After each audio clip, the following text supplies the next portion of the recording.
સુરેન્દ્રનગર જિલ્લાના પોલીસ વડા દ્વારા પીએસઆઈને સસ્પેન્ડ કરવામાં આવ્યા તેમજ 3 પોલીસ કર્મચારીઓની બદલી કરવામાં આવતા ચકચાર બજાણા પોલીસ મથકના પીએસઆઈ RH ઝાલાને સસ્પેન્ડ કરવામાં આવ્યા તેમજ બજાણા પોલીસ મથકના 3 પોલીસ કર્મચારીઓને દેવભૂમિ ખાતે બદલી કરવામાં આવી। અગાઉ પીએસઆઈએ ઈગરોડી ગામમાં આરોપીને દર દિવસ પહેલાં ફાયરિંગ કરી અને ઝડપી પાડેલ ત્યારે પોલીસ અધિકારીઓ દ્વારા તેઓની પ્રશંસા કરવામાં આવી। આજ પીએસઆઈને સસ્પેન્ડ કરાતા નાના કર્મચારીનો ભોગ લેવાયો હોવાની પોલીસ બેડામાં ચર્ચા। નાના કર્મચારીનો ભોગ લેવાતા પોલીસ વડાએ બેડામાં ચર્ચા।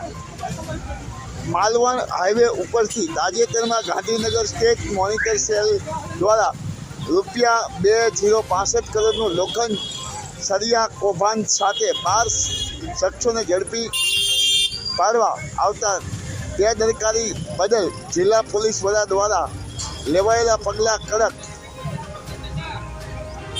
માયાજાળ ન્યૂઝ ચેનલ જયેશ ચૌહાણ, સુરેન્દ્રનગર।